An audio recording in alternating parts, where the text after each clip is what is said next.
Librairie à Stendhal. Les rencontres de la librairie française de Rome. Le plaisir est tout à fait compatible avec la culture. Il y a un plaisir de la culture, incontestablement.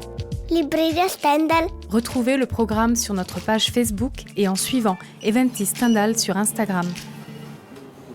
Annie Pietri, bonjour. Alors vous êtes là aujourd'hui à la librairie française de Rome, à la librairie Stendhal. Et donc vous êtes venu pour une rencontre et un atelier, c'est bien ça ? C'est tout à fait ça. Je suis venue rencontrer les enfants, les jeunes élèves du lycée Chateaubriand et puis les jeunes lecteurs de la librairie Stendhal. Et c'était un grand bonheur parce qu'ils étaient environ une quinzaine et on a beaucoup parlé de Versailles, des romans, notamment Les Orangers de Versailles. Ils ont beaucoup dessiné, écrit et franchement, on n'a pas vu le temps passer, je crois, ni eux ni moi d'ailleurs. Alors je suis avec Marie-Ève de la librairie Stendhal qui voulait vous poser une question, je crois. Alors moi, j'aurais bien aimé avoir un petit éclairage parce que Annie Pietri, maintenant, c'est un auteur vraiment très connu dans la littérature jeunesse, très apprécié, avec plein de petits lecteurs et plein de petits fans qui lisent ses livres. Mais moi, j'avais envie de poser la question du départ. Comment est née cette écriture pour les enfants et surtout par rapport à votre métier d'orthophoniste. Donc, c'est né à partir d'un besoin des enfants et donc c'était une espèce d'écriture au service des enfants. Donc, j'aimerais bien que vous en parliez un petit peu. C'est vrai que l'orthophonie est en grande majorité au service des enfants, c'est la rééducation du langage oral et écrit. Néanmoins, ça s'adresse aussi aux adultes, beaucoup aux adultes aussi, aux personnes âgées. Mais j'exerce essentiellement avec des enfants à 80%.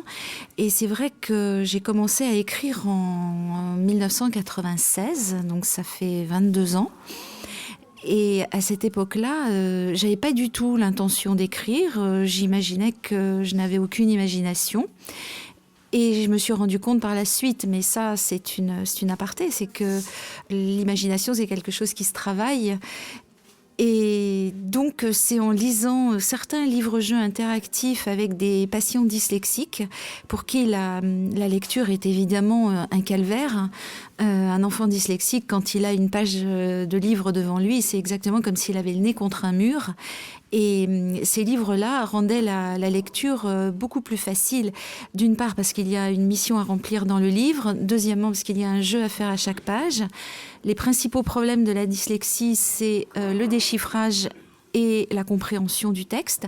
Pour pouvoir faire le jeu qui est dans la page, il faut avoir compris ce qu'on a lu. Donc ces livres-là avaient un intérêt majeur dans la rééducation. Ils n'étaient absolument pas faits pour ça au départ. Et je me suis dit que ça allait avoir un intérêt. Les textes sont courts et les enfants étaient motivés. Et sincèrement, quand un enfant dyslexique arrive à sa rééducation en disant « on va lire le livre de la dernière fois », ça c'est déjà une grande victoire. Franchement, parce que ça leur donne l'envie de lire. Voilà. Donc j'ai commencé par leur faire lire des livres comme ça, jusqu'au jour où je me suis dit, tiens, et si t'essayais d'en écrire un ? Voilà. Et c'est comme ça que ça a commencé. Et comme Versailles est ma grande passion, j'ai réfléchi pendant au moins 3 mois pour savoir quel thème je pouvais aborder et quelle histoire j'aurais bien pu cogiter. Et tout d'un coup, la lumière a jailli. Je me suis dit, mais Versailles, bien sûr. Et donc, c'était Les Orangers de Versailles ? C'était Les Orangers de Versailles, voilà. Qui est devenu un énorme succès. Enfin, je pense que c'est un des livres quasi les plus vendus dans les romans jeunesse, hors Harry Potter bien évidemment, oui, mais, bien sûr, oui. Mais je pense que parmi les auteurs français, vraiment, je pense que c'est un... Tant mieux. Et c'était totalement inespéré. C'est vraiment... c'était Les Orangers de Versailles, oui, c'est sûr. Comment vous expliquez ce succès ? Ah, je l'explique pas du tout. Ça, c'est un grand mystère. J'avais jamais écrit de roman. J'ai juste fait partager ma passion pour Versailles. Et je sais pas, peut-être que c'était quelque chose qui mijotait en moi depuis un moment et que... Voilà, je sais pas. Je suis incapable de vous dire pourquoi ce livre a aussi bien fonctionné. C'est un grand bonheur pour moi parce que ce livre, finalement, il est sorti en octobre 2000. On est en février 2018. Et c'est un livre qui continue à vivre tout à fait Il fait partie des recommandations d'ailleurs de l'Éducation nationale. Donc il est officialisé comme faisant partie du cursus des enfants à l'école. C'est une belle, Oui. Bayard dit que c'est un classique. Oui. Et sincèrement, quand ils m'ont dit ça, j'étais très très émue parce que voilà, un classique, c'est pas rien quand même. Hein. Est-ce que vous ne pensez pas que votre compétence d'orthophoniste a joué aussi dans le succès du livre, à savoir peut-être que dans la façon d'écrire, il y a peut-être quelque chose qui est un peu plus au service des enfants, à portée des enfants? Oui, dans la mesure où l'orthophonie, c'est le langage oral et écrit, c'est sûr que l'importance du langage, c'est quelque chose de tellement important pour moi. Je vis avec au quotidien avec les enfants. Donc peut-être que j'ai le langage adapté pour leur compréhension, pour les intéresser, avoir suffisamment le vocabulaire adapté pour certains âges. Et en même temps, je le calcule pas du tout. J'écris juste comme j'ai envie d'écrire. C'est peut-être instinctif que ça soit adapté par des formations professionnelles, tout simplement. Voilà. Sur l'atelier que vous avez donné aujourd'hui à la librairie, vous pouvez nous raconter un petit peu comment vous l'avez préparé, pensé? C'est pour continuer l'expérience avec les enfants qui ont d'ailleurs entre quel âge et quel âge? Je crois qu'ils avaient entre 9 et 10 ans. Il y avait une grande fille quand même, 9 et 12, oui, 9 et 12 ans. Mais c'est exactement la tranche d'âge pour laquelle mes livres sont préconisés. Et à vrai dire, j'ai jamais fait d'atelier. Je l'ai préparé avec quelques idées comme ça. Et puis, comme je fais les rencontres en milieu scolaire, j'en ai fait des centaines. Et je fais ça à l'instinct et je m'adapte aux enfants. À ce qu'ils ont envie de faire. On avait défini avec Marie-Ève 2-3 points de départ. Et puis après, on s'adapte aux enfants avec toutes leurs questions. Je les ai vus en souffrance parce qu'il y en a qui avaient vraiment envie d'inventer des histoires et puis qui avaient vraiment du mal. Et pareil pour les dessins. Il y en a qui voulaient dessiner, qui n'y arrivaient pas non plus. Enfin bref, mais ils se sont investis. C'était incroyable. Ça fait plaisir. Alors, j'ai interrogé deux enfants qui étaient ravis. Ah bon? Elle nous a donné des cahiers et nous avons fait des dessins des personnages qu'elles avaient écrits dans les livres.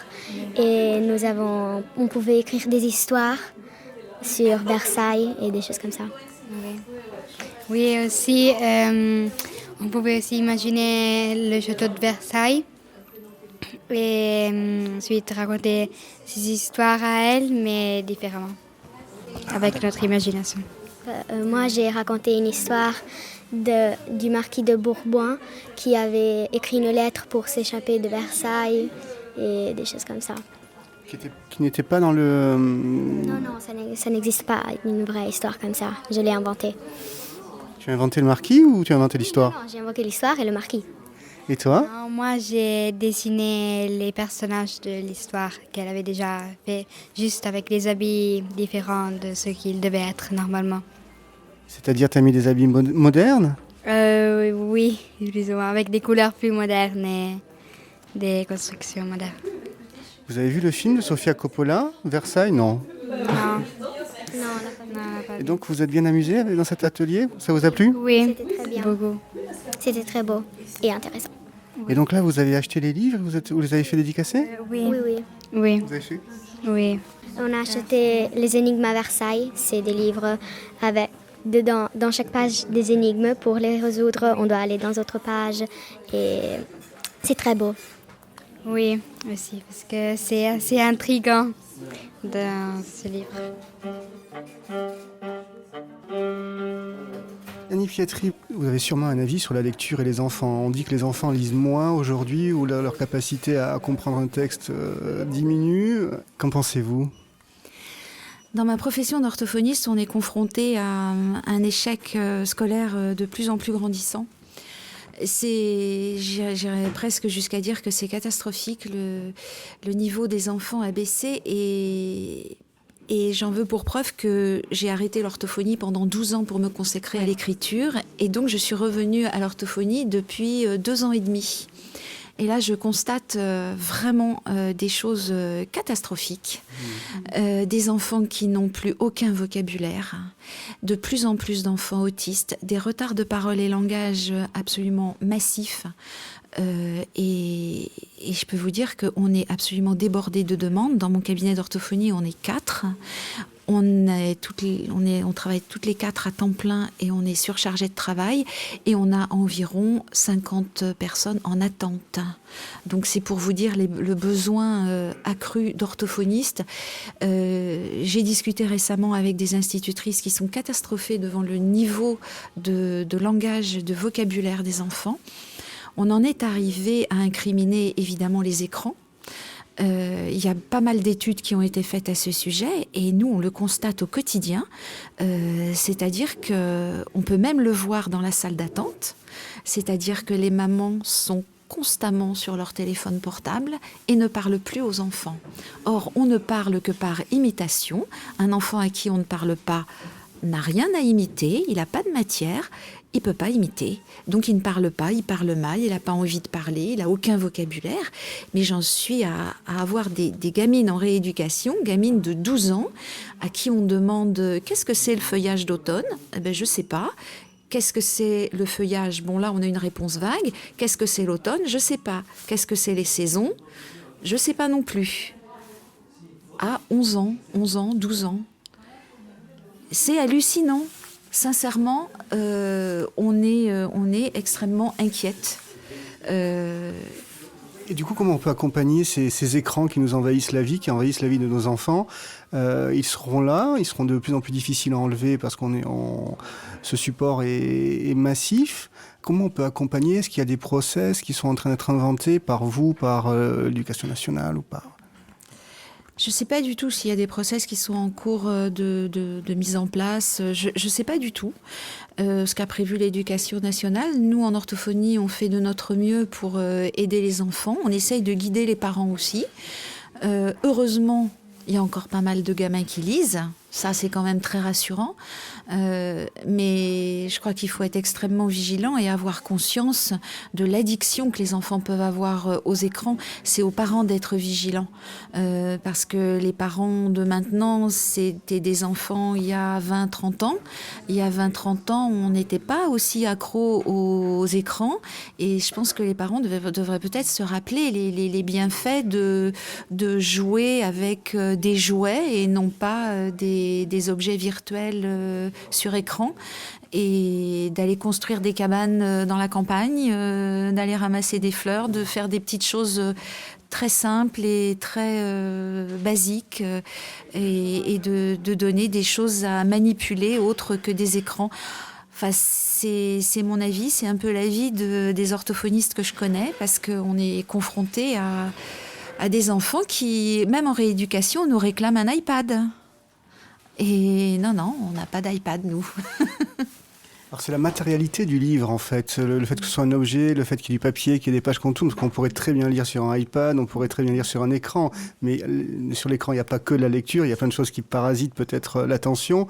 Et aussi, il manque une matérialité, si je comprends bien. Oui.